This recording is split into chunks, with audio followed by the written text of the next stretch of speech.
Hello, this is MK and MK. Welcome to our channel. Uh, 5 months ago, we quit our jobs, sold our house, and left United States to live right here in the Philippines. yeah. In fact, right now we're sitting on a mango tree in our lot. There's a construction behind me. You can see vaguely in the background going on. We're trying to build our home here in the Philippines. Yeah. Our goal will be to document our journey and our lives so that you understand the nuances of living in the Philippines, which I think a lot of people maybe not necessarily disclose it. Just small things that you might find surprising. Yeah. We're going to try to document also stories with people, inspirational stories, and because you do run into a lot of different figures living here. And yeah, hopefully you're gonna find our vlogs interesting, and maybe it will inspire you to also do the same.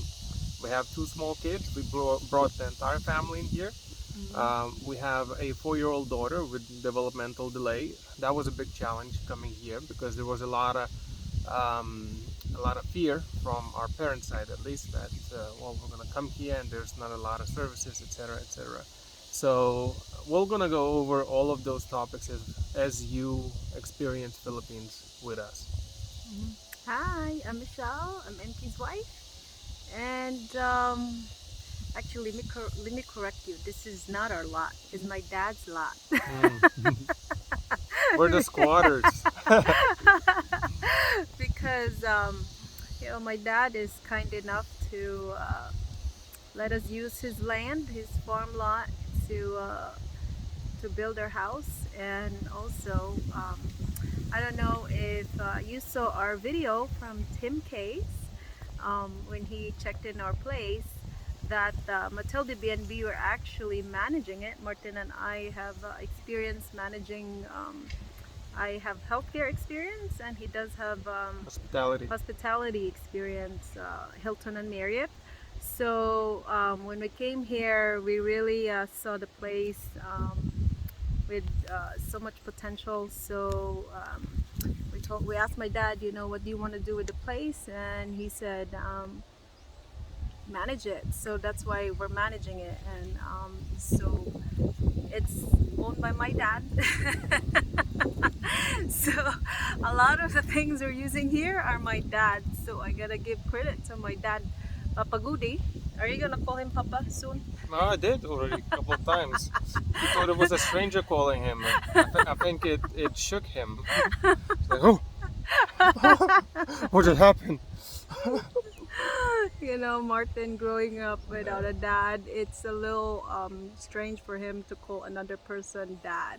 Yeah. But as Filipinos, once you're married, you call the in-laws Papa and Mama, or Tatay and oops. Oh my God. No tripod. This is very shot raw, just holding and Yeah. sitting and balancing on a branch. So I don't know if we can You can literally see. sitting on See? a let me do this hand. Yeah, on a branch, on a mango branch. When I was growing up, we used to climb trees, coconuts, and all kinds of trees. So I'm used to it. So this is something new. Is this new for you? No, you used to No, climb yeah, apple trees. me and my cousin, our favorite activity, there was a cherry tree on our neighbor's lot back. I'm from Lithuania, by the way, from Europe, in case you didn't realize yet, with the accent and being white and everything. Anyways, so there was a neighbor next to my grandparents' house where we lived for a few years, who had a cherry tree that was our favorite tree to climb up all the way to the top. It would swing back and forward when the wind is blowing, and we would just pick cherries, eat, and talk for hours and hours. So no, this is not unusual for me or my sister, for that matter. And we're hoping that this mango tree is it's actually not our tree.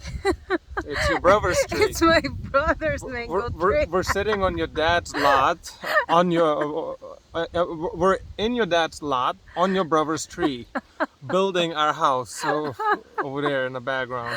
Oh Oh God. So again, we're managing the farm lot because my brother is running as a town councilor, Yeah. and he has no time for this type of stuff. So I told him, these mango trees are just growing and hasn't bear fruit yet. So I convinced him to let me manage it. We're very good at convincing people. Yeah, If apparently. we can manage their resources, because we have really nothing else to do here. Yeah. We moved, we packed our stuff, and we're here, and we're so used to. Oh, I gotta readjust. My butt hurts. This branch is very skinny. We're so used to managing that we can't really sit still and do nothing. You would think like you would go, come to the Philippines and sick and tired of working and just dream of doing nothing. But when you're actually used to doing things, you always look for projects. Yeah. So I'm hoping that we get to manage more projects. Yeah, we'll make our, if there's nobody who wants to give us something to manage, we'll make our own.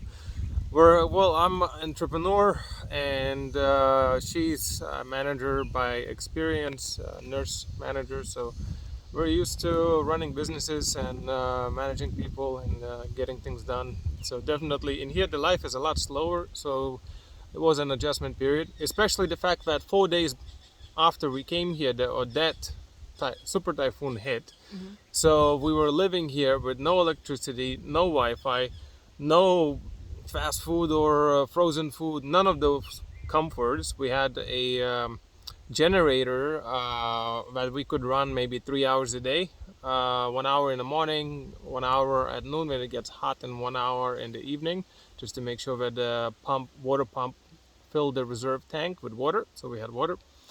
And even though that was kind of like the worst case scenario, because this area actually has not been hit by that sort of typhoon for 40 years. So of course our luck, 4 days after we arrived, we get the super typhoon, strongest in 40 years, hit. Anyways, but we lived through that, and I was fairly comfortable because where we live is actually quite cooler. It's just the humidity that you gotta adjust to. But after you adjust to humidity, here in the middle of the island is actually at night it gets quite cool in the 70s, and during the day it's 80s, so it's not bad at all. My family keep on asking, is Martin ready to go back to the US yet? Yeah. with all the things that just got shut, our lives were so super busy, super fast in the US that you have no leg room, so you work, you go to sleep, and you go back, and Yeah. and the kids, taking care of 2 kids is actually a lot. So to those people that actually live in the US, having a double or triple jobs, kudos to you guys, because it's really it's very hard, and Yeah. with no help, no helper, no housemaid, you had to do everything: laundry, Yeah. cleaning the house, dishes. She's looking at me because actually, when I say that we quit our jobs, she had a job in nursing. I was just running online businesses and taking care of the kids. So when I say that I quit my job in the United States, what I mean is I quit taking care of kids, because we hired helper here to do that for me. So I quit that responsibility. She quit working as a traveling nurse manager, which was a very lucrative position. Everybody thought we were crazy. But even so, we came here and we got hit with a disaster. We quit everything, and still, even during that period, I didn't really had like such a commitment that like, oh, that's it, I'm going now, I'm leaving, this is nonsense. No, I didn't get to that point. Of course, there were some days that were a little rough, when it was raining a lot, and then we have no electricity, no nothing, but we made do. We caught up, on our reading, got back into reading books. We were moving things around, organizing, etc., etc. So, and also when there's no electricity, everything takes a lot longer. Even with electricity in here, everything takes a lot longer. Making food, for instance, you gotta make from scratch. In the US, there's a lot of frozen, pre-packaged food, but you just throw in the microwave. No such thing over here. Or oven. Yeah. I miss those, you know. Yeah, but that's not big enough Or of an incentive for us to decide to go back. That's not important in compared to things like the fact that our kids are a lot happier here, a lot freer. The fact that we have more time to go for our personal goals and work on ourselves. The fact that we can build a property over here for a fraction of what it will cost in the United States, even to purchase one as well. And the fact that we have a lot of family here right around. In fact, where we currently reside, pretty much all the houses surrounding us is family, like cousins and things. So it's like your own little neighborhood. So I miss Uber Eats. yeah, that was Uber good. Eats, and what was the other one? Uber Eats and DoorDash. Yeah, You know, they do have Food Food Panda Panda here. here, but not here. They have Food Panda in the bigger cities, but where we live is in the middle of a country. Nobody's yeah. doing Food Panda here yet. I just miss, like, okay, I want Chinese food, or I want Italian food, And or 30 minutes later, it's there. yeah, I know. And you were addicted to it. I got addicted to it, just like Amazon Prime. You Oh just yeah. click. Same day. My God, they have an equivalent here called Lazada, but it takes 2 weeks. So if you think waiting 2 days for Amazon package is a lot, imagine waiting 2 weeks and then find out that it's a Chinese piece of crap that breaks by just taking it out of the box. So that's another story that we'll go over in another video, the quality of Chinese made products in here compared to the US. But we just wanted to go over a quick intro, introduce ourselves, tell a little bit of what happened, and we're gonna go into more depth in our videos. That's it for now. We're gonna say bye-bye. Bye.